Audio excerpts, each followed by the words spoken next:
Como é que se organizou na minha cabeça até agora? Já que não tem pauta. A gente começou falando da localização do Panofsky dentro da historiografia, da arte. Aí a gente fala um pouco da diferença entre forma e objeto, que é o que a gente estava falando agora. A gente fala da diferença entre forma e objeto, a gente fala do simbólico. Então, forma e simbólico. A gente fala do peso do simbólico na Idade Média, por exemplo, para a imagem, né? O que é o simbólico na imagem, na história das imagens. E depois de falar do simbólico e da forma, a gente fala da perspectiva como forma simbólica. Mas como isso se formou na minha cabeça, eu não tinha falado e não tem pauta, tá tudo bem, é razoável. Não, então agora a gente tem uma pauta. Não, eu entendi, mas tipo, eu não sei se você também tá no ritmo de 8 horas de aula, mas eu fiquei pensando assim, perspectiva, que porra de perspectiva é essa que você tá falando? Eu lembrei quando eu falei com o André, não, a gente vai gravar sobre perspectiva como forma simbólica. Aí ele perguntou, perspectiva de quem? Entende? Tipo, que porra é essa que você tá falando, velho? Que perspectiva? Tipo, a gente tá falando de imagem, de construção de imagem, a gente tá falando dessa questão do figurativo, da representação, mas E é feito de tinta acrílica, né? Orgânica. Tudo muito orgânico, muito natureza. E não pode tocar, tá? Don't touch, it's art.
E aí, gente perdida? Tá começando mais um Não Pode Tocar. Eu sou o Rodrigo Hipólito e é muito, mas muito provável que eu seja o host desse podcast. A gente começa este episódio com a canção El Hijo del Altiplano, do grupo Nazione Queco, como uma homenagem aos trabalhadores e trabalhadoras de Bolívia. A Bolívia é mais um país da América Latina que sofre hoje com os avanços de uma direita ultraconservadora, retrógrada e racista. Nas últimas semanas, ocorre um golpe apoiado pelo poder militar que tem intenções de destruir as culturas originárias da nossa região. Se você ainda não se informou sobre o assunto, para além dos comentários rasos de redes sociais e do jornalismo hegemônico, eu sugiro fortemente que você escute o último episódio do Chutando a Escada e acompanhe o Xadrez Verbal. Os links para ambos os podcasts estarão na descrição deste episódio.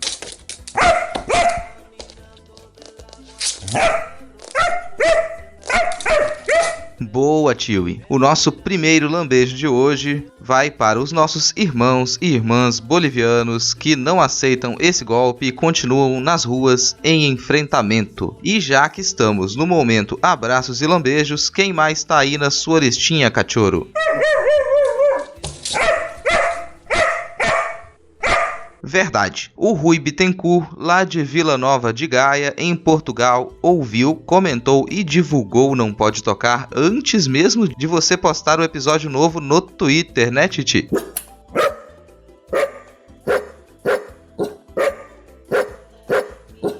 Fica o abraço e o lambejo pro Rui Bittencourt, e eu gostaria de mandar um abraço para um nome que já apareceu por aqui, mas dessa vez com um adendo. A Júlia Brasolin recomendou a gente 2 semanas seguidas para novos ouvintes. Um abraço para Júlia, e eu vou deixar na descrição deste episódio os links para os podcasts dos quais ela participa. O ótimo audiodrama chamado Terapeuta e o projeto Missão Exoplaneta, que é bem mais do que um podcast. Acessem o site do Missão Exoplaneta, baixem o aplicativo e se informem mais sobre astronomia.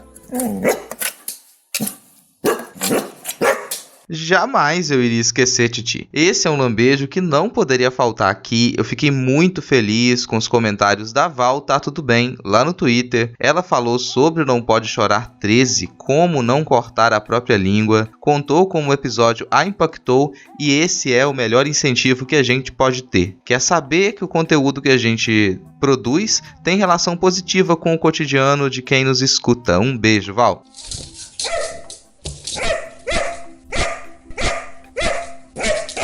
Para fechar, lambejo pro Daqui, que além de ilustrar o nosso episódio sobre processo de criação como processo de pesquisa, o trabalho dele nos incentivou a transformar aquele episódio em um artigo e apresentá-lo no último colóquio de arte e pesquisa dos alunos do programa de pós-graduação em artes da Universidade Federal do Espírito Santo. O artigo na íntegra já foi publicado e está disponível lá no notamanuscrita.com. O link também está na descrição aqui do episódio.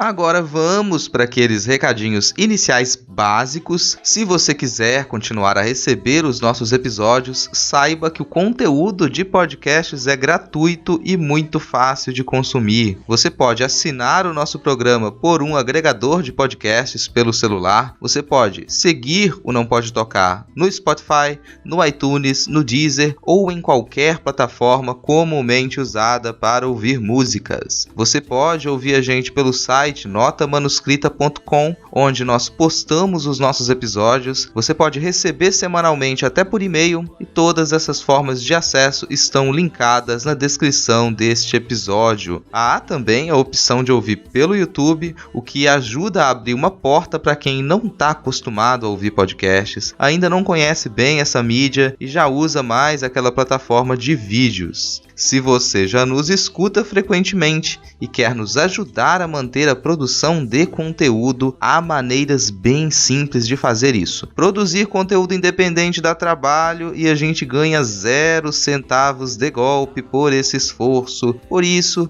é muito, mas muito importante que você nos ajude a divulgar o Não Pode Tocar. Basta você compartilhar o nosso programa nos seus perfis de redes sociais e principalmente recomendar a gente para novos ouvintes. É sério, isso ajuda demais. Você pode fazer isso agora, neste momento. Clique em compartilhar e manda este episódio por WhatsApp, por Telegram, no Twitter e até no Facebook. Toda a divulgação é bem-vinda. Outra coisa que ajuda demais é quando você nos diz o que achou do programa, se discordou de algo que a gente disse, se tem sugestões para a gente melhorar ou informações e opiniões para acrescentar à discussão. Fala com a gente fica muito feliz de ter respostas de ouvintes. Isso também é super simples. Você pode falar com a gente pelos perfis do Twitter, pelo Instagram e por e-mail. O nosso e-mail é nãopodetocar@gmail.com, e lá no Twitter e no Instagram o perfil oficial do Não Pode Tocar é comandado pelo Tiwi, o nosso cão podcaster. Segue o Titi no Twitter e vai ganhar uns lambejos também. Em ambas as redes o perfil é @nãopodetocar. Lembra que o D de pod é mudo. Esses e os nossos perfis pessoais estão linkados na descrição deste episódio. Agora, você quer ajudar ainda mais? Considere a possibilidade de colaborar financeiramente com o Não Pode Tocar. No final dessa postagem tem um link para o nosso perfil do PicPay, através do qual você pode passar a nos doar R$5 mensalmente. Se não der para assinar mensalmente, a gente também aceita doações pontuais no perfil do PicPay, que é @nãopodetocar. Vamos lá para o episódio de hoje, Titi? No episódio de hoje, a Fabiana Pedroni e eu conversamos sobre as diferenças entre forma e objeto para a teoria da arte, sobre o valor simbólico das imagens medievais, sobre manuscritos medievais, sobre historiografia da arte e sobre as diversas maneiras de se estruturar uma imagem para ser consumida. Tudo isso a partir do ensaio A Perspectiva como Forma Simbólica do historiador Ervin Panofsky. Sim, para quem já tinha gostado do nosso episódio Pergunte à Medievalista, com certeza vai gostar desse programa também. Tá longo, tá detalhado e eu espero que esteja didático também. Bora lá!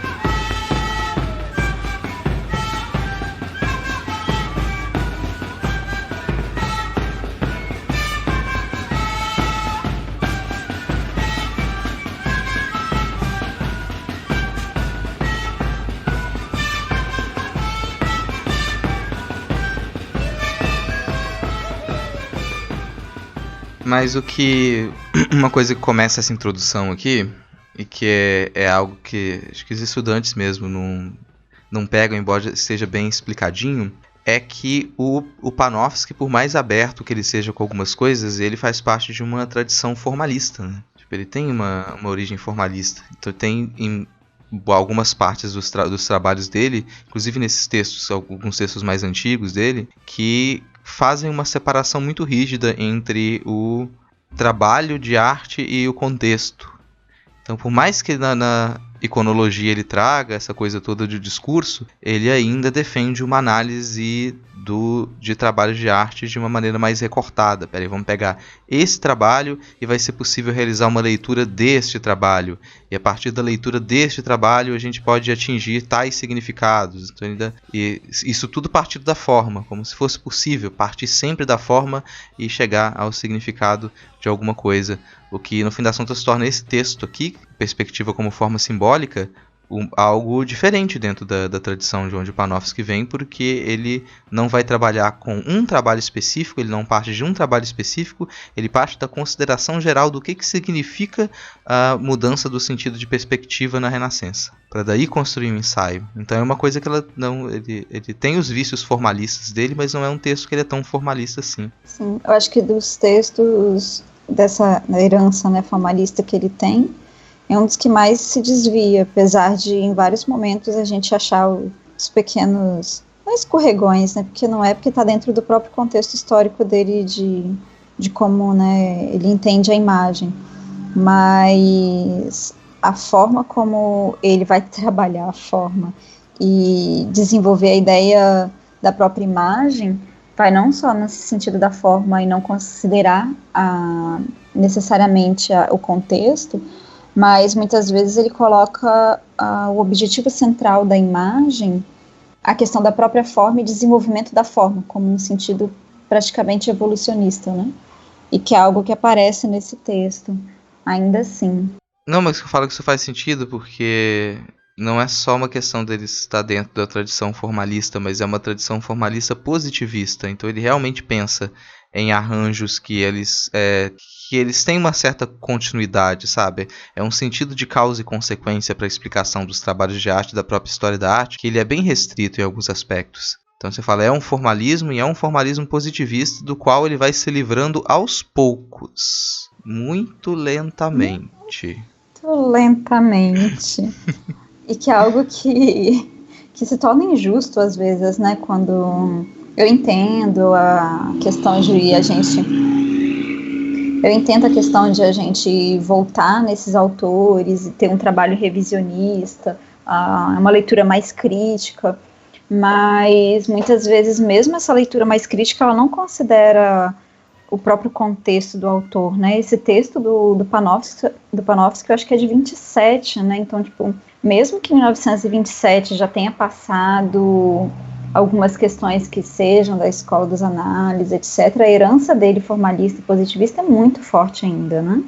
Ainda mais nos primeiros trabalhos. E algo que ainda era muito forte, principalmente quando a gente considera a perspectiva, que é algo que a gente acho que vai trabalhar no decorrer do podcast, que era muito forte ainda dentro da história, e da história da arte, enfim, da historiografia, era trabalhar essa ideia da própria imagem, principalmente quando ele fala de uma imagem antes do Renascimento, quando ele vai falar de românico, principalmente, bizantino, considerar essa imagem sempre comparando com a perspectiva, mas no sentido de ela ser primitiva em relação àquilo que viria a ser conquistado e superado pelo Renascimento. Então tem ainda muito aquilo de uma afirmação de um poder que ele é, novamente, né, branco, italiano, daquilo que é valorizado naquele momento, que vai ditar ali as regras para as próximas produções durante muito tempo. Mas, ou seja, né, no final dos contos, quando o Panofsky está falando de um modo muito mais complicado, ele às vezes está querendo dizer, nossa, olha, essa imagem ganhou um chão, que evolução, os personagens agora pisam no chão e agora eles entendem o espaço, agora eles saem do marco arquitetônico e por aí vai, mas daqui a pouco eles se tornam renascentistas. Às vezes o texto dele tem esse tom, só que muito, né, como se diz, muito mais... não tão evidente, né? E aí quando a gente tem um trabalho revisionista, e mesmo pensando no trabalho do Boni, que começa na década de 90, início dos anos 2000, quando ele retoma o Panofsky, ele vai trabalhar essas questões, mas ele se torna tão incisivo em alguns desses pontos e não percebe do próprio contexto do autor, né? Que naquele momento ainda era um tanto complicado para ele perceber que havia outras formas de se pensar, né? As coisas não eram assim tão simples. Eu vou começar aqui então e começar já perguntando, na verdade, uma coisa bem simples para as pessoas saberem quem é Panofsky. Vamos ver se você consegue se lembrar. Qual a primeira... vou tentar lembrar quando...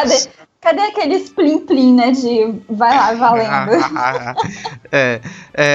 Quando que você ouviu falar pela primeira vez de Panofsky, cara? Você lembra disso? Quando você ouviu esse nome? Porque é um nome que ele é um nome que a gente repete tantas vezes, mas eu acho que das primeiras vezes que a gente escuta ou lê esse nome, a gente, pelo menos a minha primeira impressão é, caramba, eu não sei escrever isso. Eu tava pensando a mesma coisa, tipo, provavelmente eu devo ter escrito uma coisa muito estranha. Provavelmente foi História da Arte 1 no começo do curso de artes, né? Mas, não sei, não lembro. Mas provavelmente eu escrevi com um Q-U. Assim como eu escrevi, acho que foi Bourdieu, eu escrevi... Não, foi Bourriot, eu escrevi Bourriot. Tipo um burro e o na frente. Que é Bourriot, né?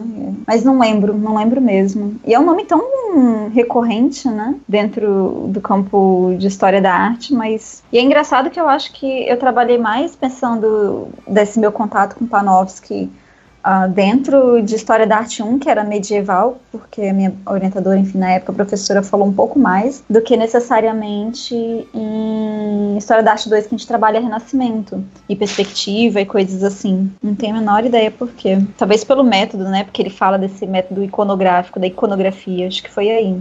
Porque pra mim também era um pouco isso, quando eu comecei a entrar em contato com Panofsky, que era basicamente lidar com leitura de imagem. Pensava, vai usar Panofsky para leitura de imagem, acho que ainda é o principal uso que ele tem, embora ele tenha contribuições para outras áreas também. Então, acho que para entender quem foi o Panofsky, a gente tem que entender um pouco da origem dele, assim. O Irving Panofsky, ele é realmente um grande nome se pensar na história da arte, como ela é escrita a partir da modernidade. Só que ele não trabalha com modernidade. A concepção que a gente tem de história da arte na virada do século XIX para o século XX é uma concepção muito mais próxima do documento histórico do que propriamente para interpretação dos contextos artísticos. E o Panofsky, ele é herdeiro de uma linha de historiadores que a gente chama de formalistas. O nome mais conhecido desses historiadores formalistas no período imediatamente posterior é o Heinrich Wölfflin. E o Heinrich Wölfflin a gente também conhece ele muito bem em história da arte quando a gente pensa no Barroco e na Renascença. O Wölfflin é o autor dos princípios fundamentais de história da arte. Ele vai defender uma uma ideia de que você possa ser mais frio ao analisar trabalhos de arte, que você possa se voltar diretamente para o objeto que você quer analisar. Então você parte da forma do objeto, você parte do que ele te apresenta antes de você pensar em qualquer conteúdo, e ao analisar essa forma você já teria condições de estabelecer algum encadeamento histórico. Então você compara formas de pinturas, formas de esculturas, e isso vai te permitir delimitar alguns estilos, e a partir desses estilos você construir períodos. Então você diferencia os períodos e os trabalhos pela forma que eles te apresentam. Ele não toca necessariamente no conteúdo. O Hegel, que é um outro historiador que segue a linha do Wölfflin, ele defende postura muito similar. Você partir diretamente da forma, e o Panofsky ele é herdeiro desses historiadores, aos quais a gente também colocaria nesse período um que, se falasse hoje, ele escaparia completamente ao formalismo, que é o Warburg. O Warburg ele também é dessa linha, também é desse grupo ali do final do século XIX, e o Panofsky tem a sua formação por eles. Essa visão dos formalistas positivistas do final do século XIX, ela separa o trabalho de arte como uma coisa, como um fruto, um produto. O trabalho de arte ele se apresentaria como um produto de uma vontade, e o que você teria acesso seria esse produto, e seria esse produto que você vai analisar. Então você não parte da análise do que gerou aquele trabalho, dos motivos pelos quais ele apresenta aquelas características, mas do que você consegue observar na forma. Então, o trabalho de arte seria, para esses historiadores formalistas, um produto da vontade artística. E a vontade artística já soa como algo bastante abstrato, mas então você tem esse impulso, essa vontade artística, essa vontade do fazer, e ela não nos interessa de imediato. O que nos interessa de imediato é o produto dela, que é aquilo que a gente tem acesso. Independente de quais foram as vontades artísticas, de quais foram as razões que estavam por trás do surgimento de obras com tais e tais características, é aquilo que surgiu, aquele é o nosso fato. É com ele que lidaria como objeto da história da arte para esses formalistas. Panofsky, no fim das contas, ele quase que trai esse movimento, né? Ele trai o movimento quando ele começa a falar mais de contextos e tentar construir uma história da arte que ela seja mais estruturalista do que formalista. Então, aos poucos, quando ele pensa nessa análise das formas, ele escapa dessas análises das formas e começa a pensar em algumas análises de contexto e como que esses contextos poderiam ser enquadrados numa história da arte total, apresentar uma estrutura que ela permitisse a qualquer pessoa realizar a história da arte. Isso é uma coisa que eu percebo no Panofsky, né? Mas é esse sujeito, então, que ele parte de um formalismo positivista, de um entendimento da obra de arte como um produto da vontade artística e que pode ser analisada por si só, pelo conteúdo formal que ele apresenta, até ele chegar a desenvolver ensaios e teorias que elas são voltadas para construir uma estrutura que nos permitisse trabalhar com a história da arte de maneira geral, que hoje também a gente sabe que não funciona bem assim, né? Um pouco difícil de você ter uma estrutura e tentar aplicar essa estrutura a toda a história da arte. Isso não funciona também. Mas esse é um pouco da trajetória dele e que o torna dos historiadores da arte mais relevantes do século XX. E aí eu que comecei a falar demais, né? Não, é por... Eu te falei que eu tô num ritmo de pegar coisas na estante, aí você foi falar, eu lembrei que eu tinha umas anotações comparando Wölfflin, Panofsky, aí eu abri outro caderno, e aí eu me perdi de novo. Mas, de fato, acho que dentro enfim, dos cursos, do que a gente estuda muito de Panofsky, ficou tão marcado um certo reducionismo do trabalho dele em cima da iconografia, mas em cima dessa quase leitura de imagem do conteúdo, esse significado intrínseco somente dentro do conteúdo, né? Mas essa abertura que ele começa a trabalhar e que outros autores também na época dele vão começar a abordar do contexto, isso vai ser uma mudança muito significativa pra gente, né? Que é o que ele vai apontar ali da própria estrutura, igual você estava falando, né?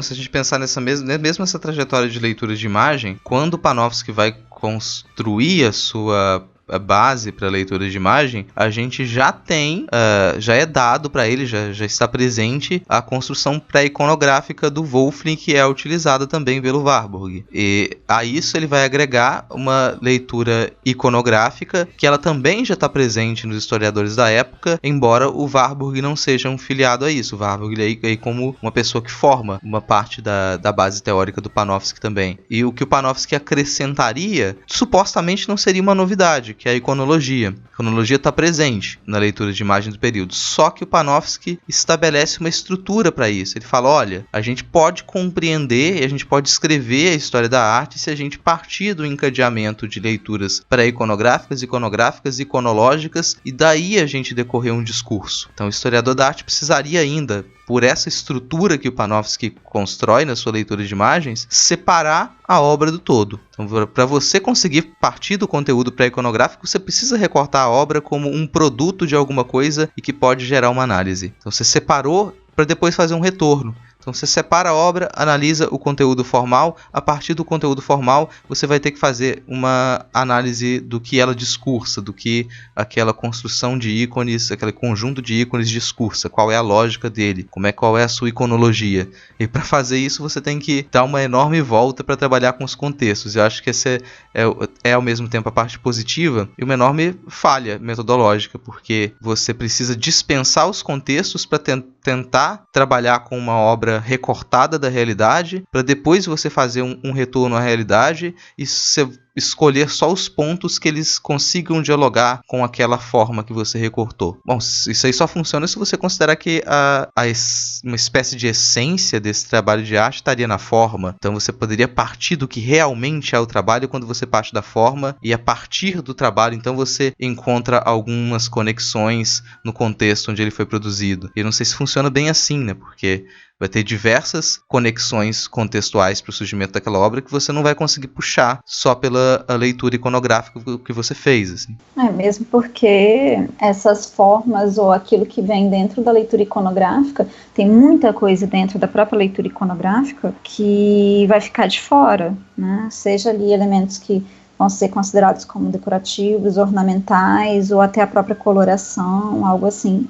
Não entra necessariamente dentro da própria leitura, mas que ela faz parte desse significado, ela faz parte da construção do próprio conteúdo da obra. Então, o que há de problemático na maioria dos trabalhos que tentam formar uma esquematização de leitura de imagem é justamente pensar que imagem dá para ser lida como uma sequência narrativa, assim como uma linguagem, sabe? Que você constrói uma frase, você tem os elementos da frase e aquele mínimo ali encadeado, ele é suficiente para lançar mão de pelo menos uma leitura ou um sentido. Mas mesmo dentro da própria leitura da escrita, a gente sabe que dizer só uma frase, ela pode dizer várias coisas. Vide brigas dentro de WhatsApp. Não fica ali só reduzido a um ponto, né? Seja pela palavra ou pela própria leitura. Algo que é interessante quando a gente pensa desses trabalhos, tanto do Wölfflin quanto do Panofsky, que mesmo com todas essas problemáticas,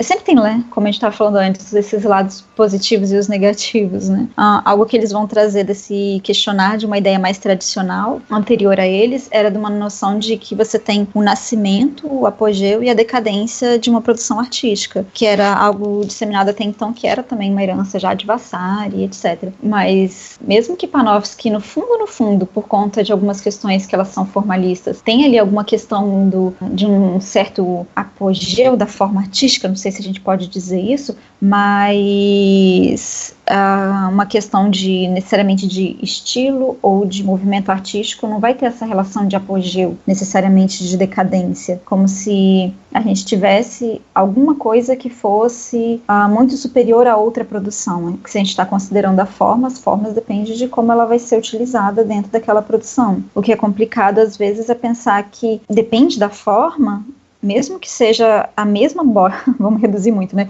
Mesmo que seja a mesma bolinha, a mesma estrutura, ela vai ser completamente diferente se ela tiver numa imagem do século VIII ou do século XI, ou se ela tiver num local geográfico sei lá, do norte da Europa ou em locais que são do território hoje, pensando no território brasileiro, né, ameríndio, enfim. A forma em si, ela vai depender de uma relação que ela é contextual, não só historicamente, mas contextual da própria imagem, daquele próprio objeto, e que é algo que outros autores depois de Panofsky vão fazer, voltando a essa relação da iconografia para atualizá-la no sentido de uma abertura de contextualização, porque contextualização não é só contexto exato, assim, histórico do artista, vamos dizer assim, ou daquela produção em si. Não é um histórico considerando uma visão histórica única e universal. É de algo muito mais micro mesmo, como microhistória, como pontual daquilo que está sendo observado. Então, esses esquemas, essas produções, esses autores que buscavam uma chave de leitura ou enfim, uma organização de leitura da imagem, é aquilo, né? Quando você tenta estruturar e compartimentar, ao mesmo tempo você está tendo que desconsiderar várias outras questões que são importantes. Sei lá, porque pensa assim, se a gente fosse tentar descrever alguma coisa a partir da sua forma, e eu falo sobre uma rosa vermelha, e que essa rosa vermelha ela está localizada num chão gramado, e que ela, se você observá-la por uma visão frontal, ao fundo você vai ter, sei lá, uma cadeia de montanhas. Beleza, tá, mas isso não vai descrever, por exemplo, ela fala, eu posso falar de proporções, mas essa flor pode muito bem ser uma flor de plástico. Essa flor pode muito bem ser uma flor de plástico que eu ganhei quando eu tinha 12 anos de idade por um crush. Essa flor pode ser muito bem alguma coisa que foi deixada e ela tá quase sem cor. Ela é um vermelho, mas é um vermelho quase em esquecimento. Tipo, todo esse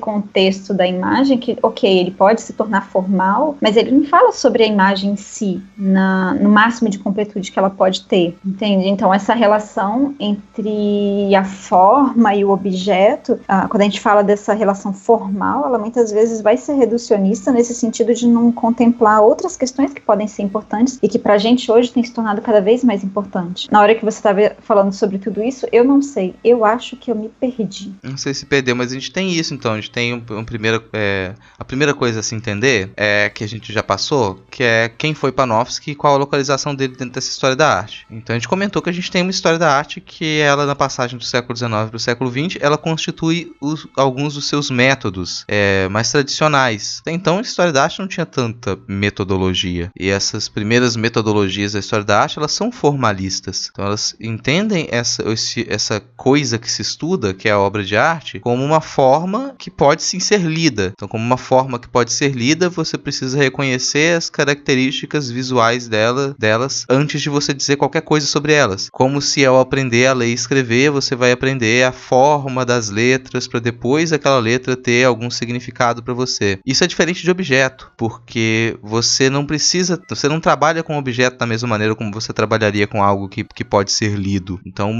para uma pessoa que não sabe ler, por exemplo, uma letra ela pode ser um objeto, ela pode agregar significado, uma forma qualquer pode ser um objeto, você não precisa saber lê-la para isso, você não precisa desse trabalho quando você considera como objeto, mas a linha formalista não vai partir desse princípio. A obra de arte ela é um produto, mas ela não é considerada de imediato como um objeto no mundo, com um objeto que habita o mundo. Ela vai ser considerada como uma forma. É uma visão, de certa maneira, racionalista ou cientificista, que é típica dessa passagem do século XIX para o século XX em algumas vertentes de delimitação de área, querer que toda área seja reconhecida como uma ciência. Só que a gente percebe que isso não é o suficiente para você analisar o que vem junto com um trabalho de arte, o que o trabalho de arte ele apresenta, o que o trabalho de arte conjura, de certa maneira. Você deixa de lado os sentidos, você deixa de lado os significados no primeiro momento para poder tentar determinar as características que enquadram aquele trabalho de arte em um conjunto de maneira fria. Bom, pra gente hoje isso não funciona, é claro, né? A gente não parte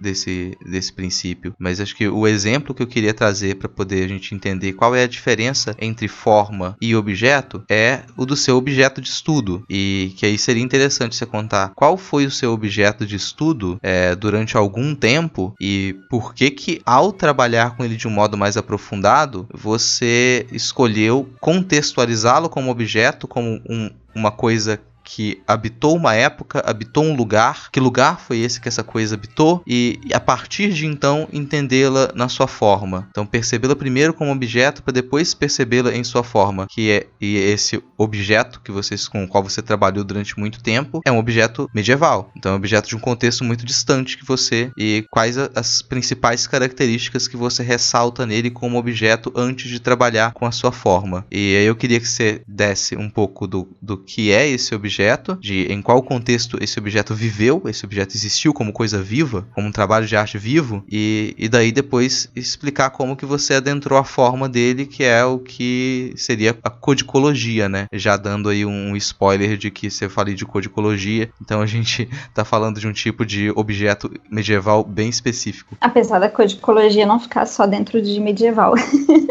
Tá. Sim, não, tô brincando. Você é medievalista, então você pode falar isso.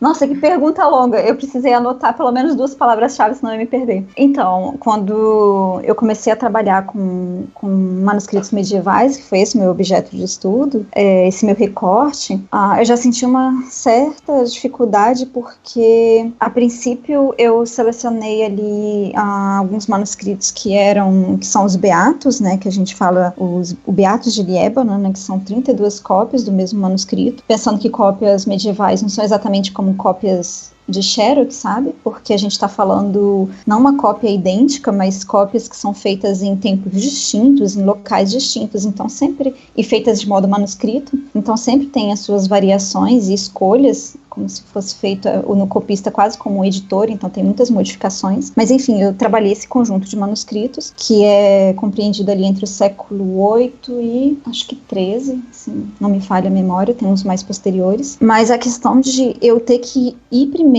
pensar ele como objeto foi justamente porque aquilo que eu queria estudar, eu não sabia, mas não era contemplado pela ideia formal, apesar de ter uma forma. O que eu trabalhei dentro desses manuscritos foi a ornamentação, a ideia de ornamentação. Ornamentação como que a gente às vezes tem uma ideia mais generalista como decoração, sabe, motivos florais, sei lá, alguns caracóis, alguns desenhos ali que não fazem parte de uma narrativa direta dentro da imagem, assim, que tenha uma conexão direta com aquela frase-chave que reduz a imagem, sabe, que seria a iconografia, ou seja, a iconografia ela não trabalhava com a ornamentação, ela não entrava necessariamente dentro desse discurso, era como se a gente tivesse a decoração e ela fosse supérflua, então ela não entra, só que é óbvio que se está ali na imagem, porque ela tem uma função importante, então vamos descobrir que é isso que está acontecendo dentro da imagem que faz com que ela seja necessária. E aí eu precisei trabalhar o manuscrito como um objeto justamente para incluir esse elemento dentro do próprio objeto. Até porque a ornamentação, ela vai ser considerada não só aquilo que é desse desenho,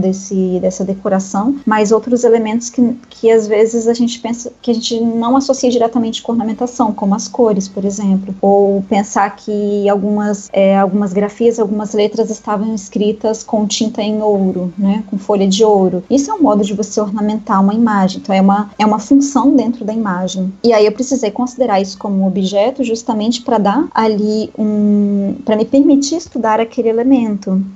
E aos poucos, quando eu comecei a trabalhar isso como um objeto, então eu tive que considerar não só o seu contexto histórico, se é século VIII na Espanha, no caso, né, o que eu estava estudando exatamente era do século XI, uma das cópias era do século XI, não era a primeira.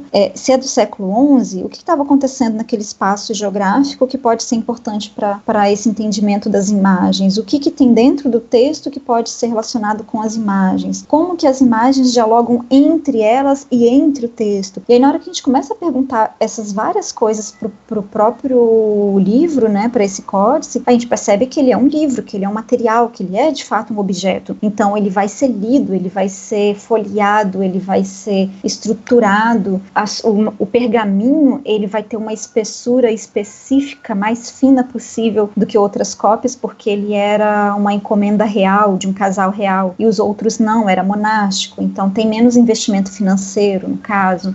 Todas essas questões que seriam peculiaridades, elas entram no entendimento do objeto, né? Ela não fica de fora. Quando a gente pensa, por exemplo, por que uma coroa vai ter pedras preciosas? As pedras preciosas são um ornamento, é aquilo que dá valor àquele objeto. Então, o ornamento, ele entrava dentro desse objeto com uma função de conferir valor, conferir honra, enfim, e várias outras funções também de organização da imagem, coisas do gênero. Mas para eu conseguir fazer todo esse estudo, eu tinha que considerar que todos esses elementos estavam dentro do mesmo objeto. Ou seja, se eu considero aquela imagem, mesmo que eu fragmentasse todo o manuscrito e pegasse uma única imagem, eu teria que considerar que essa imagem faz parte de um manuscrito, que faz parte de uma família de manuscritos, que faz parte de um contexto histórico. Então a gente vai abrindo margem comparativa com outros elementos. Isso é considerar um objeto, é considerar o corpo dele, a história dele, o esquecimento, às vezes, desse objeto, se ele ficou esquecido, quer dizer,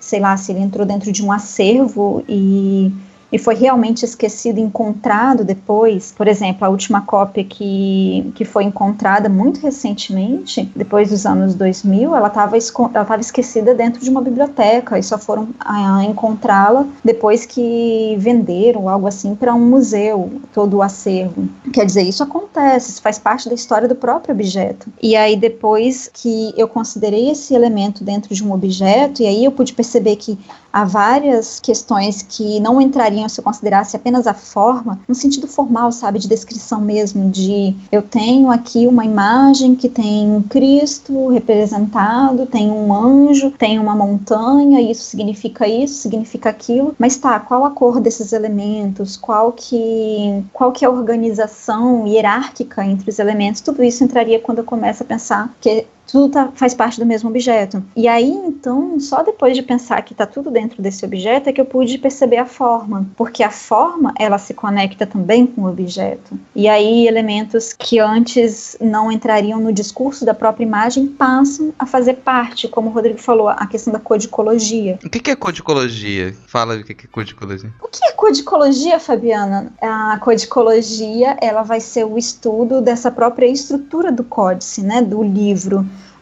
E aí vai entrar desde uma estrutura que ela é essa estrutura do manuscrito, de um livro. Então, estrutura quer dizer, pense no livro que vocês têm, que a gente usa no dia a dia mesmo, o códice nesse sentido, desse livro encadernado. A gente tem capa, a gente tem páginas, a gente tem estruturas de parágrafo, onde que o texto ele se encontra nessa margem que ela é escrita, como que o livro em si ele se organiza, como que ele é encadernado, qual a técnica que se utiliza, se ele é encadernado, no caso, se a gente for pensar os livros atuais, se ele vai ser com costura ou ele vai ser com cola, mas se a gente está falando de manuscrito, tudo isso também entra. Então, a própria estrutura do manuscrito, ela é uma forma, ela é um modo de você se atentar também à forma. Ou seja, se tem algumas questões que elas são próprias de manuscritos medievais, por exemplo, porque a gente está falando de pergaminho. Pergaminho é pele, né? Então, quando a gente tem uma pele... Pensa em pele de galinha, eu acho que se aproxima mais da nossa vivência atual. Você tem aquela pele, um lado da pele que fica junto da carne, a face carne, que ela é muito mais lisa. E a face pelo, ela é muito mais porosa, porque não só ela está voltada para o ambiente, né, com as agressões do ambiente, mas ela tem os poros ali dos pelos, né, de onde tira aquele pelo ou a pena, no caso, se a gente fosse pensar em galinha. Mas dentro do pergaminho a gente teria essas duas faces. Quando a gente tem um manuscrito, quanto mais ele se atenta no sentido de riqueza, sabe, de ele ser um objeto de luxo, vai ter alguns detalhes que são da codicologia, por exemplo, de se atentar que essa face do pelo, ela vai estar junto, sabe? Sabe quando você abre um livro e aí você tem ali duas páginas que se enfrentam, certo? Que, imagine, você abriu ali o livro, tem duas páginas, como se fosse uma página dupla. A face, a superfície de cada uma dessas páginas, ela vai ser semelhante, porque a aderência da tinta é diferente, por exemplo. Então, a gente vai ter um enfrentamento de páginas que é face pelo com face pelo e face carne com face carne. Consegue entender o que eu tô falando, Rodrigo? Não, eu consigo. Eu tô imaginando aqui já um livro de carne. Porque você tá falando isso, eu tô imaginando, nossa, e cara. Tem livros de coisa... carne. E tem livros de carne. Tem livros de carne humana também. Tem coisas bizarras no mundo, que são muito divertidas. Mas eu consigo imaginar. Não, e aí quando a gente tem... Por que eu tô falando isso? Porque quando a gente tem um manuscrito que ele é muito luxuoso, luxuoso no sentido de... Enquanto você investe nele, isso significa ter mais imagens, porque imagem não é uma coisa nada barata no medievo, eles vão se atentar mais a essas questões, sabe? De você ter essas faces que se encontram e não que são alternadas. Porque a tinta, ela fica diferente, a absorção, onde é a face pelo e a face carne. E aí o que acontece? Quanto mais regularidade num objeto, mais, nesse sentido de similaridade entre as páginas, mais valioso é esse elemento. Isso é algo que seria influente na forma também. Só que se a gente não considera todas essas questões da imagem dentro do objeto, a gente perde essas questões e, por exemplo, talvez não vai perceber que está faltando uma página do manuscrito. Se todo manuscrito ele atende essa ideia de face pelo com face pelo e face carne com face carne, e em uma página específica está faltando isso, pode ser que uma das páginas tenha se perdido. Porque a gente tem muitas fragmentações do manuscrito, perda de folhos, ou com o tempo, quando aquele manuscrito já não faz mais sentido cultural, se arranca aquela página e ela vira marca-página para outros livros, ou vai ser comercializada de outro modo, fragmentada, e isso se perde. E aí, se você está ali super analisando uma imagem, falando da forma, da iconografia, da leitura, todo o conteúdo, e você faz vários questionamentos daquela imagem, só que tá faltando uma página. E essa uma página que tá faltando, às vezes, pode mudar completamente o conteúdo, a história daquilo que você está dizendo, sabe? Então, essas brechas, elas precisam ser consideradas, e isso eu só consigo considerar na hora que eu penso aquele elemento como um objeto. Por isso que, quando eu fui começar a trabalhar com manuscritos medievais, assim como hoje, trabalhando, né, com ilustração infantil, eu tenho que considerar esse livro como um objeto, porque tem muito mais coisa dentro dele que fala mesmo da leitura e da imagem, que não é apenas aquilo que a gente está olhando. Tem o corpo do sujeito que vira a página, tem a textura da página, a textura do manuscrito, tudo isso entra junto. Então, para eu conseguir prestar atenção a essa forma de um jeito um pouco mais justo, e não querendo dizer que eu vou conseguir voltar no medievo, óbvio que não, mas que considere outras questões, eu preciso me atentar a esse elemento como um objeto, senão, sei lá, vai acontecer aquilo que aconteceu uma vez numa palestra que eu tava lá na USP, desculpem, eu não lembro o nome do pesquisador, mas enfim, acho até melhor não lembrar, mas ele tava falando sobre uma análise de um jarro que era um vaso grego que tava no acervo do Museu Nacional, agora eu não lembro, e ele tava falando sobre uma narrativa, construiu toda uma ideia em cima daquela imagem que ele tinha projetado, mas sabe quando te incomoda? Porque aquilo é um vaso, tipo, mas havia tantos questionamentos e história em cima daquilo ali, e aí eu fiquei encucada com aquilo e perguntei no final da palestra, mas aí eu perguntei, então, mas o que tem do outro lado do vaso? E aí ele não soube dizer, porque quando ele tirou as fotos, ele só tirou foto de um dos lados. E na ponta dessa projeção, dessa imagem da fotografia, tinha um pezinho, e toda a narrativa dele era em relação ao gesto. Mas se você está falando do gesto, e é um vaso, tem que considerar que você pode dar a volta nesse objeto, que ele é manipulável, e que um elemento que está na frente não tem frente e verso. É mais complexo ainda do que um manuscrito. Você não tem frente e verso de uma página, você tem um vaso por completo. E aí tinha um onde que ele tava, né? Falei, gente... onde que esse vaso tava? Quem utilizava esse vaso? De onde que ele veio, né? Exato, tinha o que dentro dele? Né? Eu fico imaginando nessa diferenciação, né? Então, a gente imaginar que daria pra partir para um manuscrito medieval como forma e tentar analisar quais os elementos frios que tem ali, que imagens são essas, que cores diretamente são essas, sem antes pensar o que elas significam, e quando a gente tem um objeto, a gente se dedica a estudá-lo como uma coisa no mundo, de certa maneira como uma coisa viva, né? Tem essa diferenciação. Você estava falando, eu estava pensando que isso é mais ou menos o que a gente faz ou pode fazer, por exemplo, nas baladas.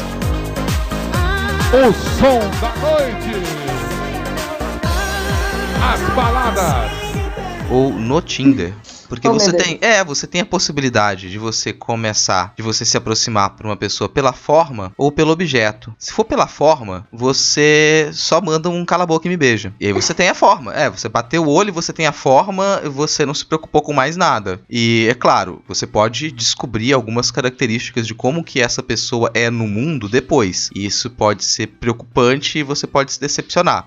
Pode ter surpresas positivas também, mas a probabilidade de você se decepcionar é grande. Você não considerou aquela como uma pessoa no mundo, você analisou a partir da forma e você acreditou que era o suficiente. Você falou, beleza, depois eu vejo o que mais tiver que ver, o resto não importa. Ou você pode considerar aquela pessoa como um objeto vivo, uma coisa no mundo, e perguntar de onde você veio, o que você faz, quais são os seus interesses. E de repente aquela forma ela vai tomar significados muito distintos. Então você tem a forma, ela pode mudar de significado quando ela é considerada como objeto. E é sempre bom se atentar nisso quando a gente estiver se aproximando de pessoas e também de trabalhos de arte. Esse é o caso, acho que...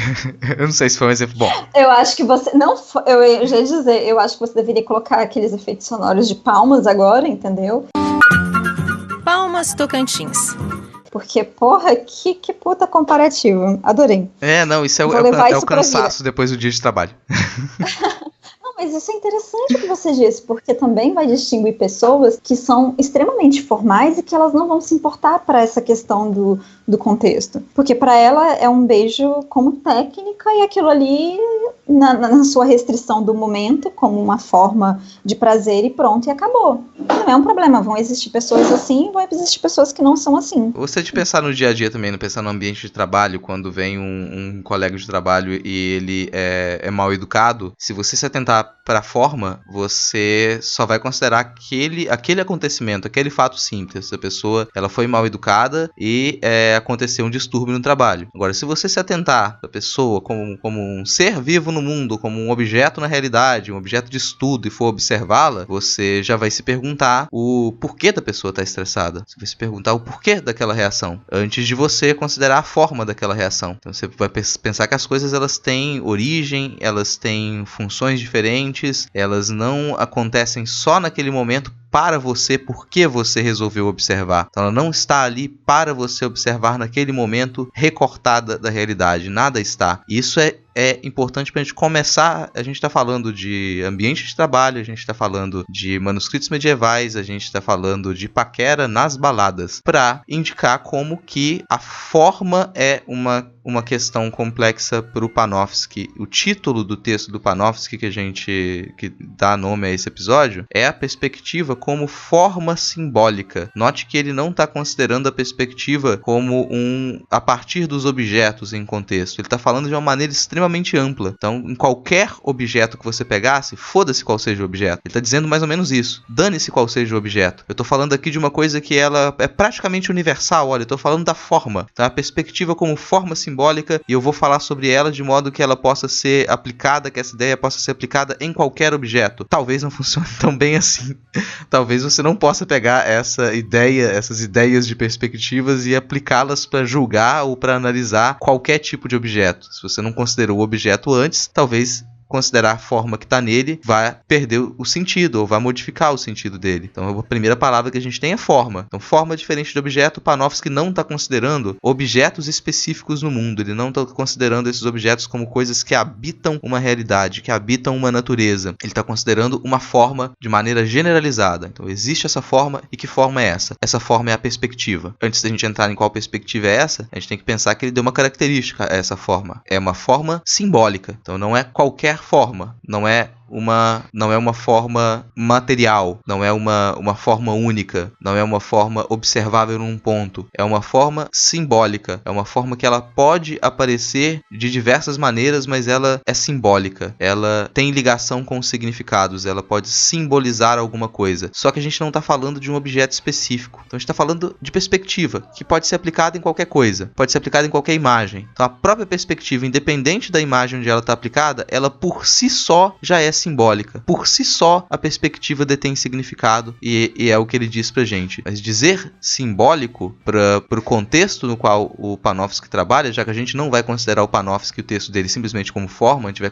considerá-lo como um objeto vivo, esse texto como um objeto, a gente tem que pensar do que ele trata, para qual conteúdo que ele fala, o que ele decide abordar. O simbólico para ele diz respeito à passagem do gótico para a Renascença, especificamente a Renascença de Florença. E aí ele vai aplicar a sua teoria. Olha, aqui a perspectiva, olha como ela funciona como forma simbólica e o que ela simboliza. Isso pra gente é interessante de diversas maneiras, concordando ou não concordando com o Panofsky. A gente deve, de imediato, pensar em algumas afirmações antes da gente entender o que o Panofsky diz. A primeira é que, se a perspectiva é uma forma simbólica, então não existe exatidão, não existe o correto. Não existe uma simbologia pronta, eterna, eficiente. Então, se é uma forma simbólica, não existe uma forma correta. Nenhuma perspectiva é correta. Nenhuma perspectiva é exata, porque toda perspectiva simboliza alguma coisa. Ela simboliza um pensamento da sua época. Ela simboliza um estado de espírito. Ela simboliza uma visão social. Ela simboliza um posicionamento político-econômico. Ela simboliza uma transformação social. Ela simboliza expectativas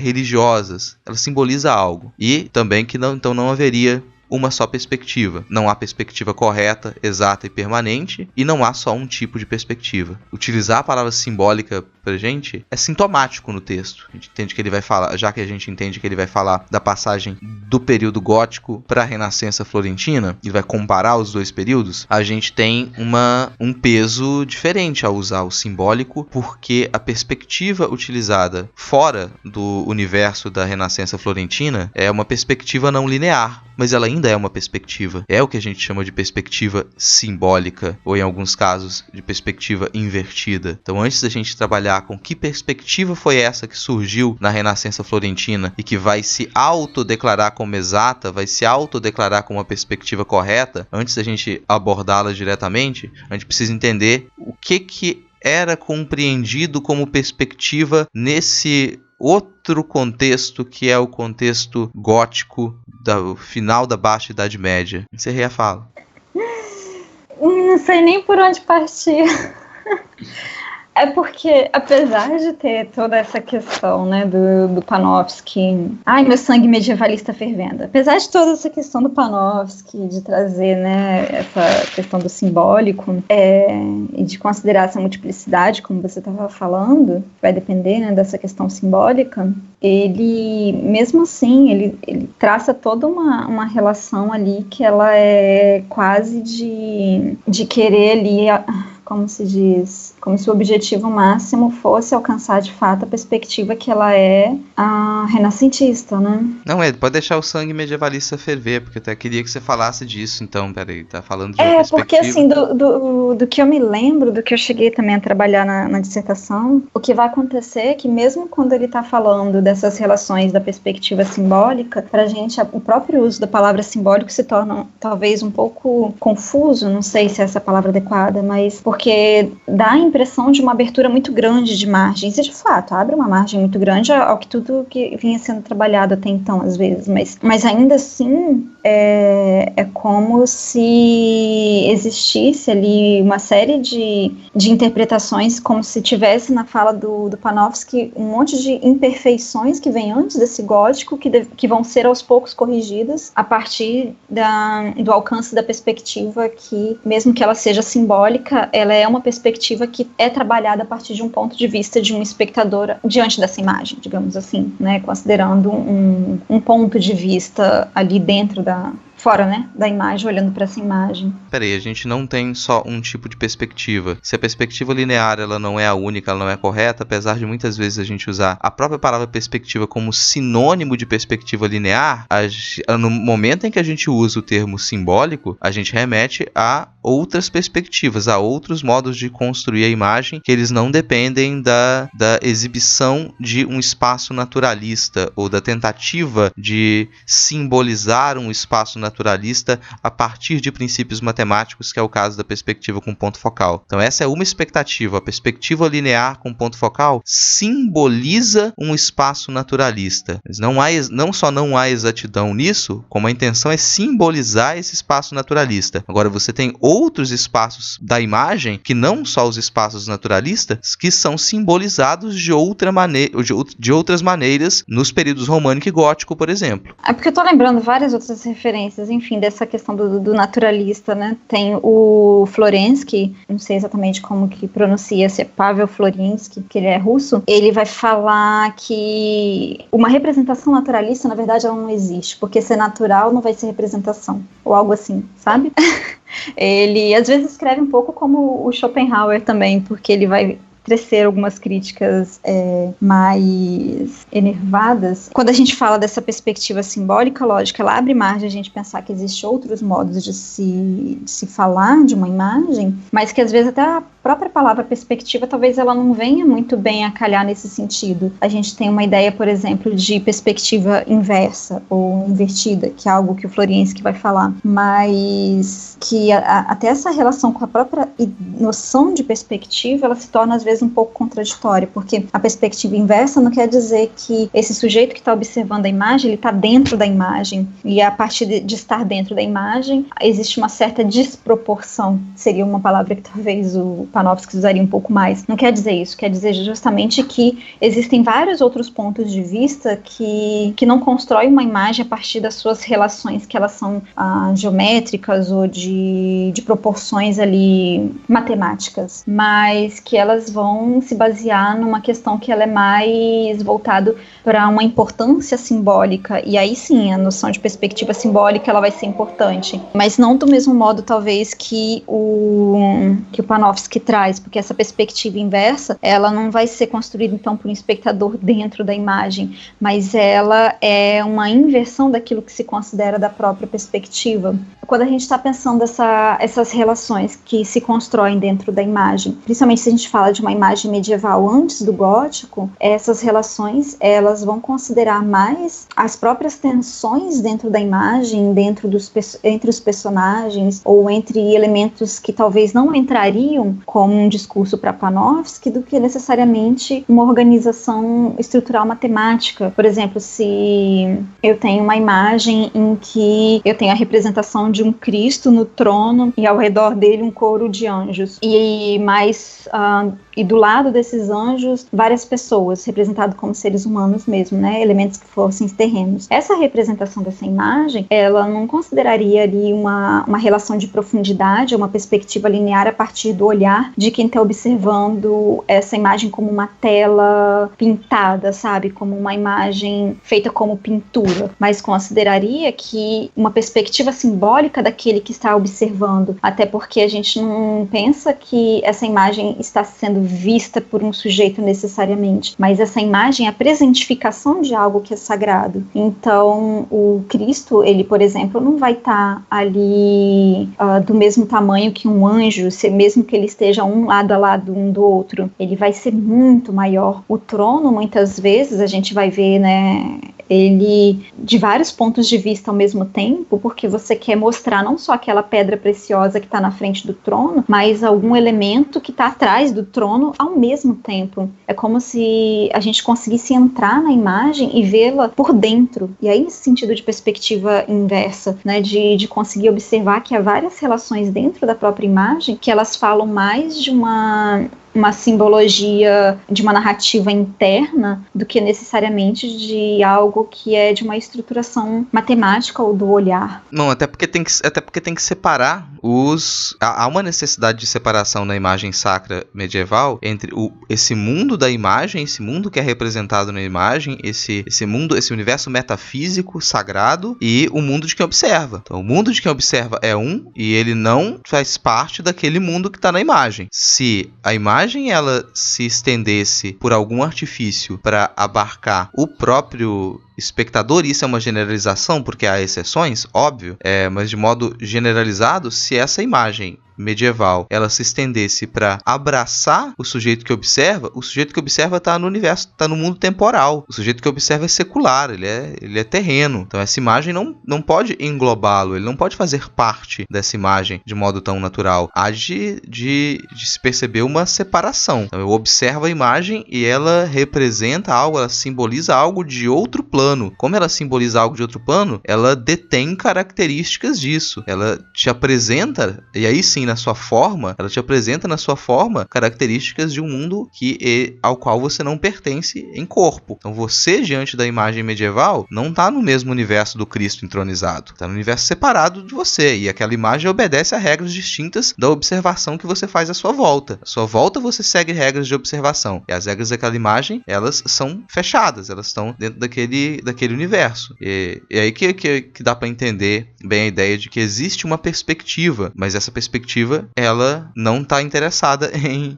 englobar formalmente quem observa. Ela está realizando uma separação. Então ela inverte essa lógica da perspectiva linear, da perspectiva que engloba o espectador. É interessante que aí que tá, né? Por isso que as coisas são mais complexas do que pensar essas compartimentações. Essa imagem medieval, ela não vai englobar esse sujeito nesse sentido, como você está dizendo, né? De esse sujeito ser o ponto de vista que vai nortear a organização estrutural da imagem, mas ao mesmo tempo, essa imagem medieval, ela vai considerar sim, aí que tá, ela vai considerar sim também que esse sujeito existe, o sujeito que está vendo a imagem, porque essa imagem, ela é feita para ser consumida mesmo, no sentido às vezes até mesmo de ser comida, de ser beijada, de ser tocada. Tipo o Cristo, né, que ele tem que ser consumido. Isso, exato. Isso era uma piada, mas tudo bem. Era uma piada. You're a loser.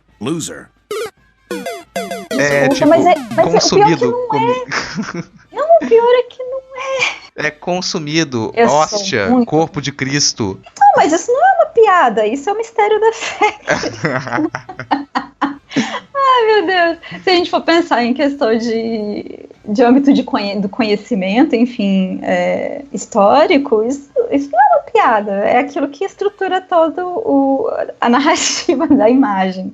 Por isso que eu não entendi a piada, porque realmente era nesse sentido que eu estava falando, sabe? De você tem uma inserção do sujeito para esse consumir da imagem, justamente porque o modo como a imagem medieval ela vai considerar que esse sujeito existe, esse sujeito que consome, não é a partir da forma, é a partir do objeto. Essa que talvez seja a grande diferenciação, porque o sujeito que consome essa imagem não consome pela forma, no sentido de ele é aquele que norteia a estrutura. Não, o olhar desse observador não norteia a estrutura de nada. Não é o olhar de profundidade que vai distanciar o Cristo do anjo, mas é o modo como esse sujeito usa o livro que vai fazer com que essa estrutura ela seja organizada, porque esse sujeito que usa o livro, que consome essa imagem, e aí sim, num sentido muitas vezes de consumir mesmo, de, sei lá, beijar tanto aquela imagem, ou de passar tanto a mão ao ponto dela sumir, esse sujeito, ele vai entrar na imagem num sentido praticamente simbólico de conexão. O mundo terreno que vive esse sujeito que consome imagem, ele não é desconsiderado pela imagem medieval. Ele é, de certo modo, apartado, mas ele vai ser mais considerado dentro do objeto, porque é a conexão que é mais carnal, que é mais voltada ao tátil, ao sensorial, que conecta esses dois elementos. Agora, a estrutura formal da imagem, que vai ser o ponto focal ali de discurso do Panofsky,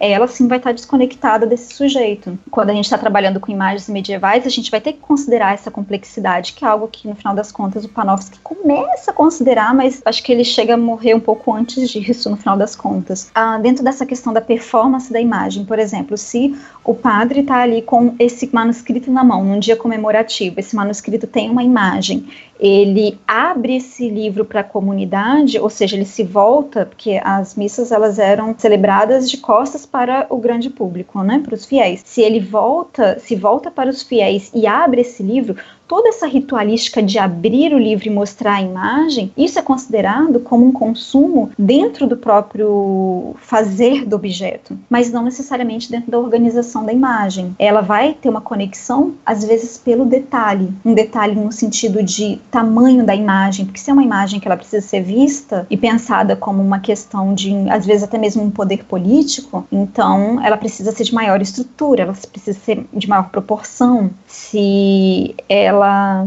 vai circular entre um grupo muito restrito, muitas vezes ela vai poder ser ornada a ouro, ela vai ter elementos ali que não atendem a uma noção de perspectiva. Elas nem pensam sobre perspectiva necessariamente, nesse sentido de organização da imagem, porque aquilo que é da presença é mais importante. O Daniel Rousseau, que é um historiador francês, atual, ele vai falar sobre a noção de imagem-presença, por exemplo. Não só ele, mas também de Gilberman, enfim, que vai falar dessa presentificação. A imagem, ela é uma presentificação de algo que é divino. Então, por mais que muitas vezes a gente esteja falando de uma organização que ela é estrutural da imagem, assim como o Panofsky vai falar dessa perspectiva, mesmo que de forma simbólica, toda essa estrutura, na verdade, ela serve para fazer com que aquilo que está na imagem seja presentificado. Então a gente às vezes até nem usa o termo representação ou perspectiva, porque isso não é o objetivo da imagem. O objetivo é outro, o objetivo ele é do invisível, nem é mesmo do visível. Então tem outras relações que constroem essa imagem que não se pautam nem mesmo pela perspectiva.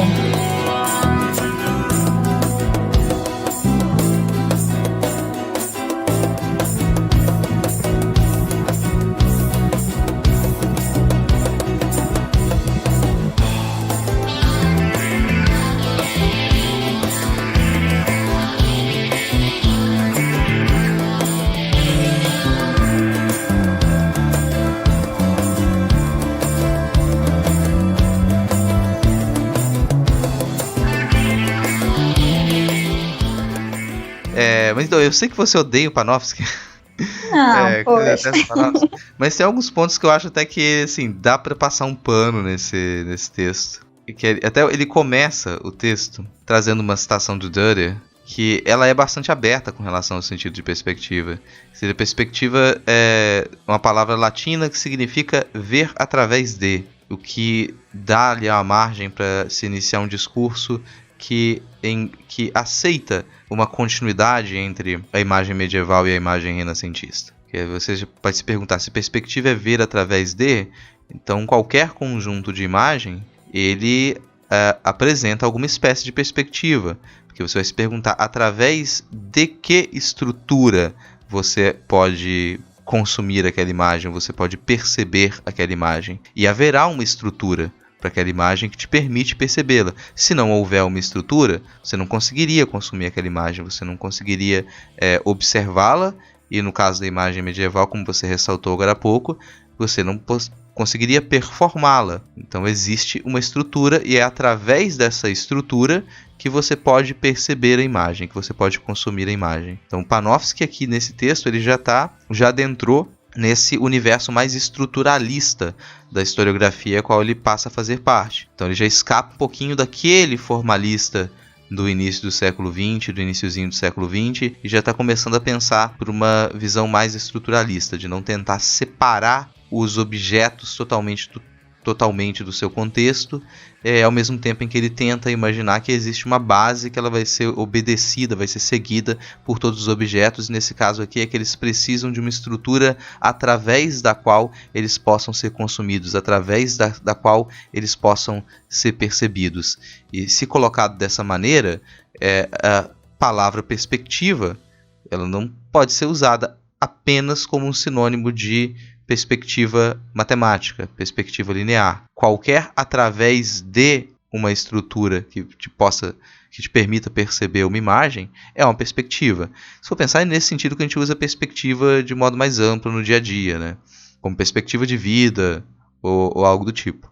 Então você ter perspectiva é o ver através de alguma coisa. Esse alguma coisa é a estrutura que te permite compreender aquilo que você percebe.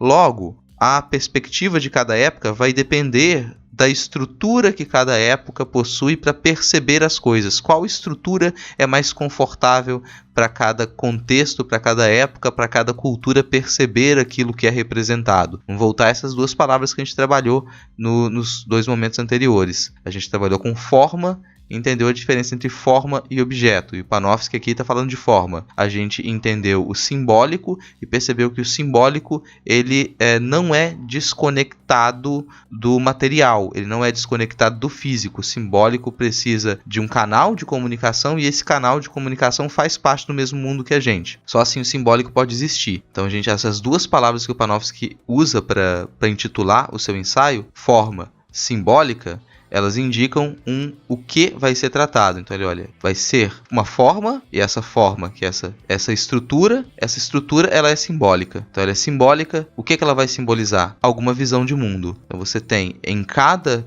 período, em cada contexto, uma forma perspectiva que ela é capaz de simbolizar, de dar acesso às pessoas daquele contexto para elas perceberem, para elas consumirem imagem. Então, em cada época, em cada contexto, você vai precisar de uma forma, perspectiva que possa simbolizar isso de maneira mais eficiente, de maneira mais confortável. Durante um bom período e em diversos contextos medievais, a perspectiva invertida era a forma simbólica mais adequada para que você pudesse representar aquelas imagens e que elas pudessem ser consumidas. Então a perspectiva invertida, ela era a estrutura mais adequada para aquele contexto. Mas existe uma transformação no final do gótico, no século XIV, já no final do século XIII, mas principalmente no século XIV, a gente tem uma transformação racionalista que vai exigir novas formas para simbolizar esse modo de ver o mundo. Então você tem uma percepção de mundo não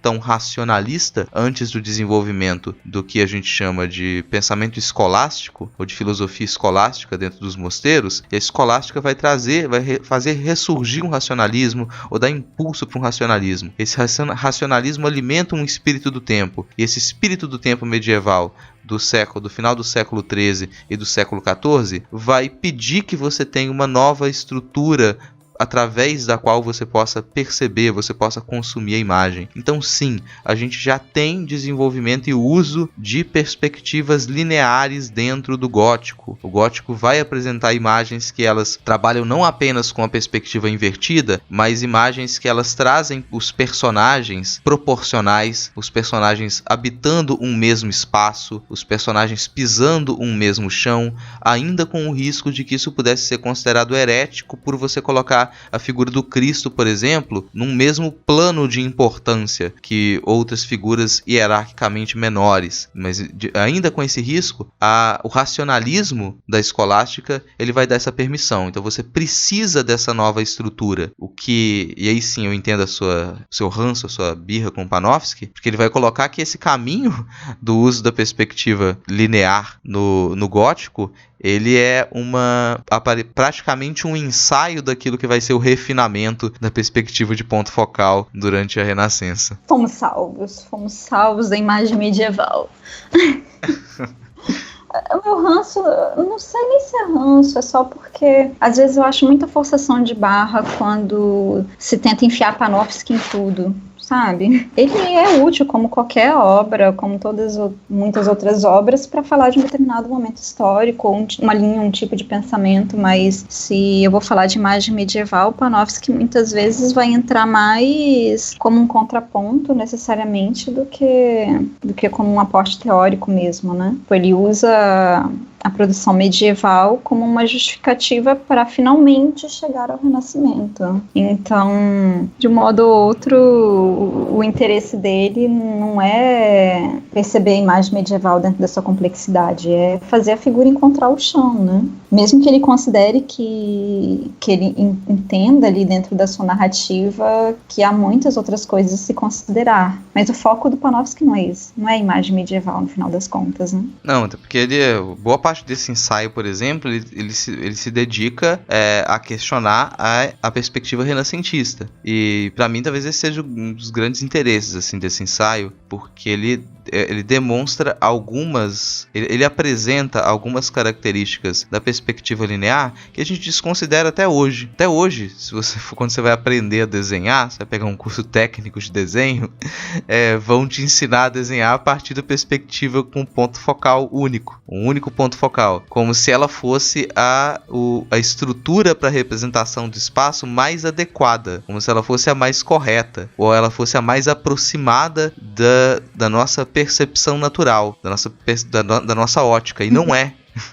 Ela é bem distorcida se a gente pensar nesse sentido. Então uma das primeiras coisas que ele apresenta é como que e é uma coisa óbvia, mas como que a nossa visão ela não é reta, como que a gente não percebe o mundo de maneira reta, como que o nosso próprio olhar para que a gente possa perceber o mundo de modo natural, ele não possui perspectiva. A perspectiva não existe na natureza. A gente não tem perspectiva. A perspectiva é uma abstração, ela é artificial, e por isso não existe uma estrutura perfeita para que você possa representar a natureza, até na citação que você trouxe, né? Se a representação já não é natural e o nosso olhar ele cria curvaturas, ele cria distorções, e se a gente tenta observar a periferia do nosso olhar, ele apresenta essas distorções, ele curva as linhas quando há linhas à nossa volta, ele realiza essa curvatura. Então o nosso globo ocular, ele realiza essa curvatura, e utilizar a perspectiva linear, a perspectiva com ponto focal único, desconsidera essas distorções do nosso olhar que permitem que a gente interaja com o mundo natural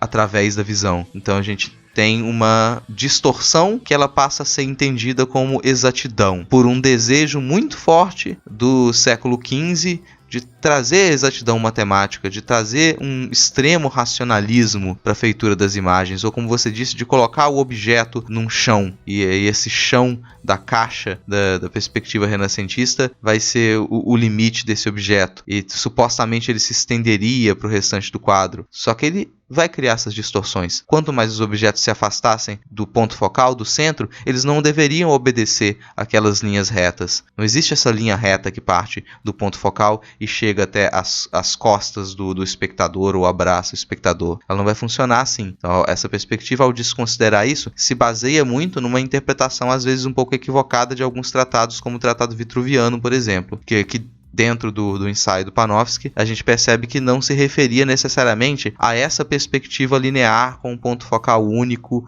com essas linhas retas, mas ele vai falar de uma perspectiva curva, e que a gente consegue compreender melhor ao tentar desenhar os templos antigos, por exemplo.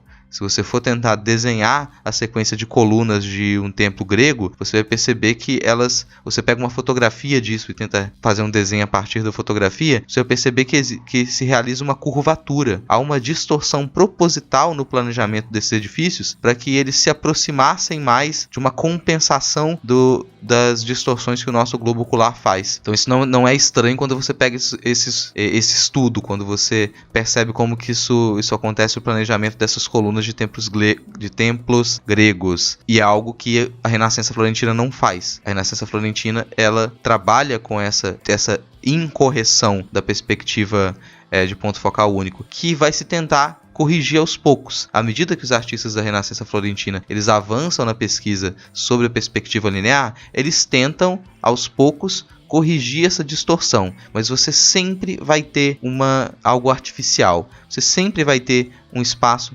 artificial no uso dessa perspectiva linear. Tanto que aos poucos ela é abandonada também para representação. Ela não vai causar uma impressão tão positiva.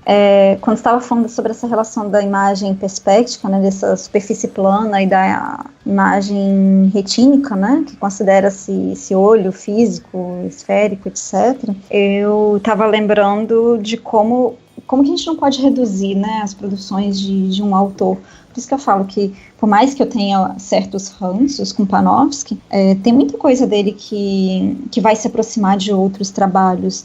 que para pensar a imagem medieval seja mais interessante. Mas, por exemplo, aquele trabalho que eu falei do Florensky, né, que é o livro da perspectiva inversa, ele vai se aproximar muito dessa obra do Panofsky na hora que se fala sobre essa relação com a realidade, não só a questão do naturalismo, enfim, como eu tinha falado antes, mas o Florensky vai dizer que a perspectiva, ela surge do teatro, no cenário do teatro. Então ela vem para substituir uma realidade pela sua aparência, mas que no final das contas essa perspectiva ela não chega a substituir necessariamente, porque nunca se alcança aquilo que é natural.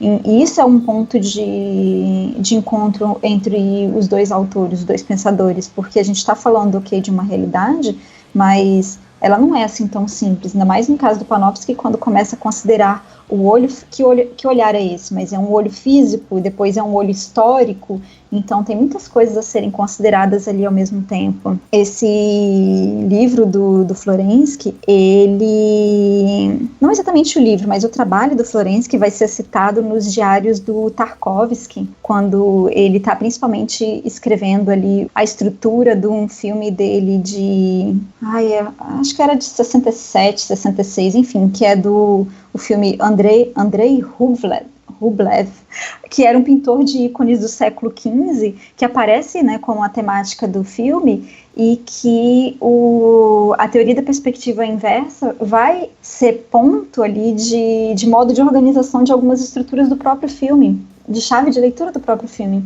Isso é interessante a gente pensar, então quer dizer, a gente está falando de perspectiva, mas a gente está falando de modos de organização daquilo que a gente considera aquilo que a gente está vendo, né? O mundo como a gente está vendo. E aí depende daquilo que a gente está vendo, o que a gente está querendo ver. No caso, quando a gente fala perspectiva, igual você falou, ver através de, essa tradução latina, né, que significa ver através de, ela vai ser uma abertura, nesse sentido, como você disse, né, do trabalho, quando o Panofsky começa o texto falando sobre isso, mas ao mesmo tempo, ela se torna um complicador quando ela vai tentar ser aplicada em outros momentos históricos. Porque, por exemplo, se a gente fala de imagem medieval, a gente não vê através de, a gente vê aquilo, né, você não está vendo Cristo através da imagem de Cristo, não, é Cristo e pronto.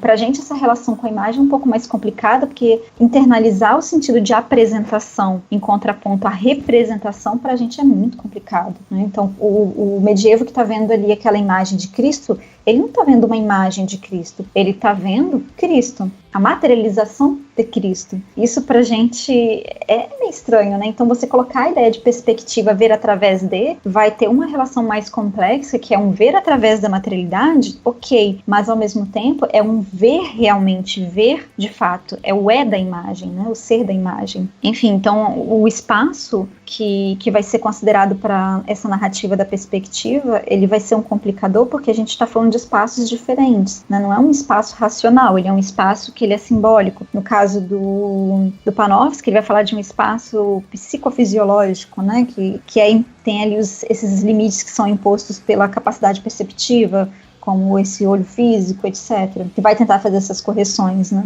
Mas tem vários modos, no final das contas, da gente pensar a imagem em si, né? Não, acho que esse é um ponto bom para encerrar, assim. Então, que esse termo até que o Panofsky usa. Então, a gente tem um espaço psicofisiológico, que é esse espaço da percepção. Vamos tentar trabalhar isso de uma maneira que é um pouco mais tranquila. Você pensar que esse é o espaço da percepção, é o espaço da vivência, é o espaço da sua relação corporal com o mundo, é como você o percebe de forma direta. Não existe uma representação perfeita desse espaço. E para tentar criar algumas representações desse espaço, a gente concebe estruturas, cada época concebe estruturas próprias para representar. E essas estruturas, antes mesmo delas serem usadas para representar um conteúdo, elas representam uma visão de mundo, elas representam uma postura diante do mundo, elas representam o desejo de apresentar algo de certa maneira, o desejo de ver através de certa maneira. Então essa forma, essa estrutura é o que a gente chama de perspectiva. Então cada época vai desenvolver a sua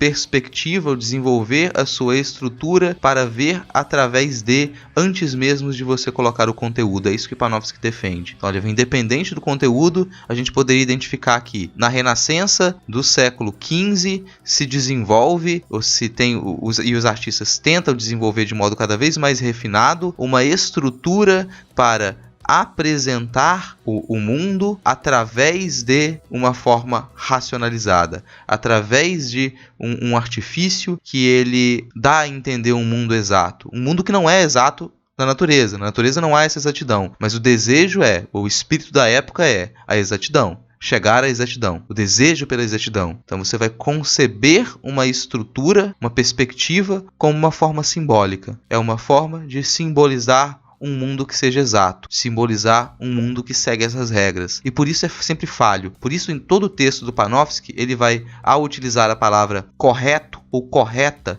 depois de perspectiva, colocar aspas. Então, a perspectiva correta, entre aspas, porque ele sabe que não existe essa perspectiva correta. E antes da perspectiva linear de ponto focal único do século XV, você tem essas outras perspectivas medievais, que também não serão corretas, mas que elas são a estrutura através da qual você pode apresentar um mundo que represente aquele espírito do tempo, aquela vontade, aquele desejo dos artistas, desejo daquela cultura de modo geral. Então isso explica um pouco mais a ideia de perspectiva como forma simbólica. E eu até preferiria trocar o forma, por ser problemático, como a gente discutiu no começo, por estrutura. Então você pensar uma perspectiva como uma estrutura simbólica. Parei.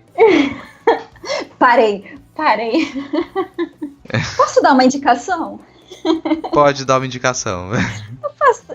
Eu não me conformo de não dar uma indicação. Não tem necessariamente a ver com perspectiva, nem como necessariamente forma simbólica, mas tem um livro que é do Peter Newell, que é o livro do foguete. É um livro infantil antigo, já que eu sempre estou trazendo um monte de livro infantil, mas ele é muito legal porque a gente estava falando de perspectiva, ele conta a história de um foguete que é lançado no porão e aí ele sobe todos os andares e o livro, ele é furado, né? Ele é perfurado onde passa o foguete e aí você tem a perspectiva da subida desse foguete, passando por todos os andares e o corpo do livro. É muito legal. Eu não vou dar nenhuma indicação específica, até porque já tem as indicações dos livros. Eu sei que às vezes são leituras um pouco chatas, leituras acadêmicas, mas para quem tiver mais interesse sobre o assunto, é fácil de encontrar a perspectiva como forma simbólica e outras produções do Panofsky, além da perspectiva inversa. A gente deixa as referências linkadas no episódio, e a leitura vale a pena, apesar de serem textos, às vezes, como a Fabiana falou, que possuem problemas. O que eu acho até interessante a gente hoje fazer a leitura de alguns textos que eles já são quase canônicos dentro da história da arte, para que a gente possa criticá-los a partir das transformações que a gente teve nas teorias da arte. Acho que a gente precisa fazer isso. Se a gente abandona alguns textos, que eles são textos de base da nossa historiografia,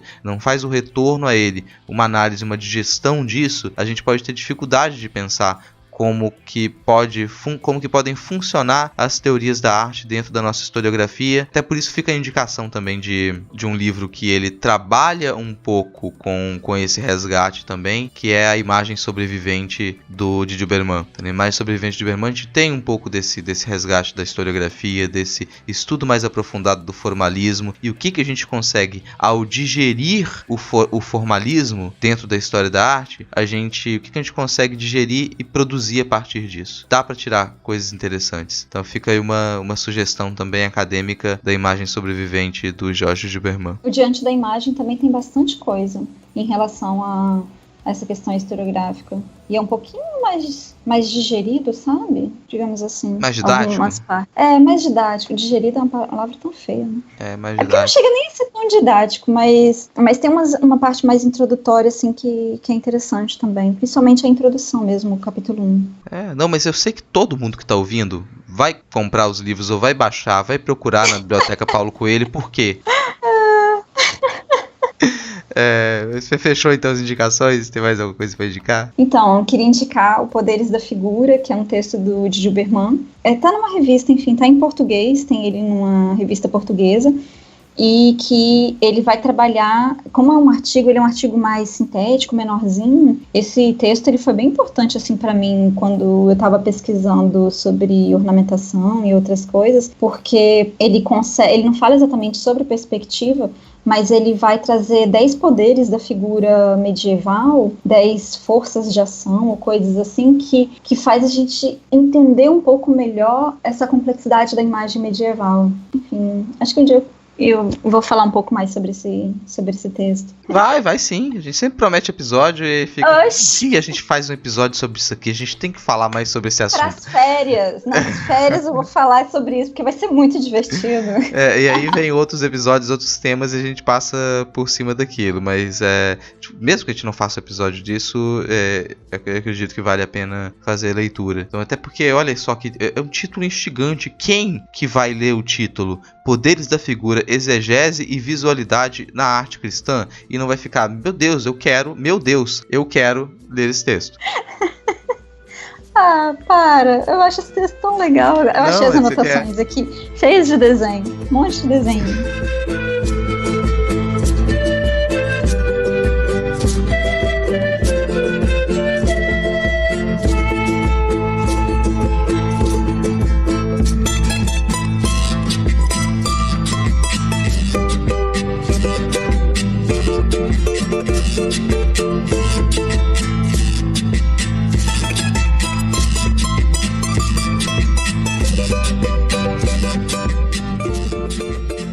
Tá aí, encerrando mais um Não Pode Tocar. Gostou, não gostou? Fala com a gente fica muito feliz de receber comentários. Então você pode mandar um e-mail pra gente em nãopodetocar@gmail.com. Você pode seguir o Tio no Twitter e no Instagram, @nãopodetocar. Comenta lá com a gente, diz o que você achou, dê opiniões, dê sugestões também sobre esse e novos temas. Ambos os perfis, vale lembrar que é com D mudo, então não pode tocar, o pod é com D mudo. O Não Pode Tocar está presente em todos os agregadores de podcast e também nas plataformas comumente usadas para ouvir música, Deezer, Spotify, iTunes e por aí vai. Você encontra a gente também no site notamanuscrita.com, onde a gente disponibiliza, além dos nossos episódios semanais, também artigos, textos, crônicas, contos, vídeo performances, ilustrações e por aí vai. Aproveita para avaliar a gente então no seu agregador predileto de podcast. Se você quiser ajudar a gente na divulgação, a gente também fica muito feliz. Compartilhe esse episódio nos grupos de WhatsApp, no Twitter, no Instagram e até no Facebook, tá valendo. Se você quiser ajudar ainda mais, considere a possibilidade de apoiar a gente financeiramente pelo perfil do PicPay, que tá linkado no final da postagem. A gente aceita contribuições mensais no valor de R$5 ou esporádicas em qualquer valor. É só procurar a gente pelo @nãopodetocar no PicPay. Fechamos o episódio, Fabiana? Fechamos sim. Tava com saudade de falar sobre arte medieval? Tava, agora eu preciso rever toda a minha dissertação. Ai, meu Deus. Não faz isso não. A ideia é até falar de uma maneira um pouco mais descontraída. Eu espero que quem ouviu o episódio até aqui tenha gostado. E acho que por hoje é só. Se nada der muito errado, semana que vem a gente tá de volta. Valeu, falou. Você tem que dar tchau também. Tchau. É porque eu não quero me despedir. Tchau, gente. Tchau.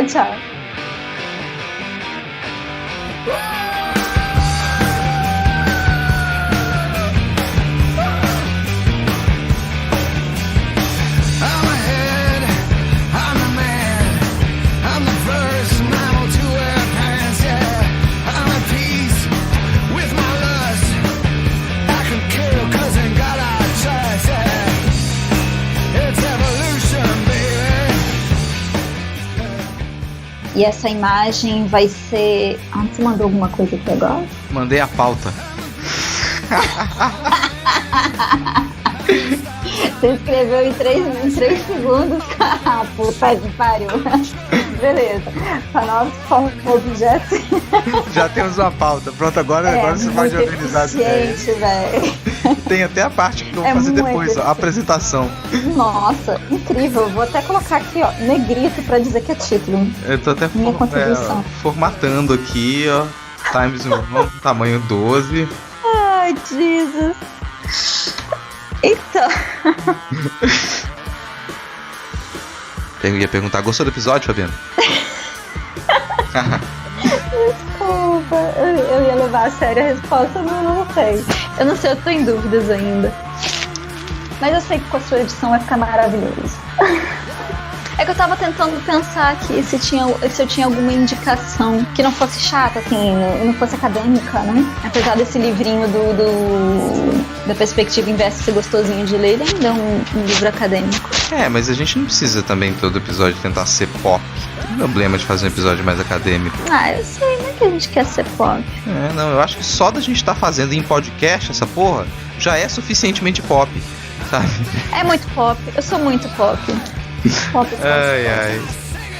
Que história é essa de você ter se embebedado antes da gravação? Você demorou, eu posso fazer o quê? Não, falando no Boni, hoje eu falei sobre ornar. A partir da gíria ornar. Eu tava elogiando a gíria. Tem uma gíria ornar? Tem, mais recentemente o pessoal começou a usar a palavra. Mais recentemente, assim, nos últimos 5 anos. O pessoal começou a usar ornar como gíria. Tipo, nossa, isso ornou. Tu tá ornando. Isso aí ornou. Nossa, tá vendo? Eu preciso muito atualizar minha dissertação. E que é ótimo, porque tipo, as pessoas retornaram ao sentido original de ornar.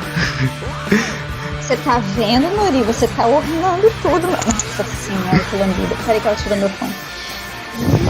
Cachorro porqueira. Nori não gosta de Panofsky. Nori está mordendo Panofsky. Morde Panofsky, Nori. Morde Panofsky, Nori. Eu me perdi de novo. Eu não posso beber vinho. O que eu ia fazer? Eu ia fazer alguma coisa. O que você vai fazer da vida, Nori? Nori, para de comer fome. Titi está de folga, então Nori não quer gravar. Estamos só com a presença de Nori. A presença de Nori.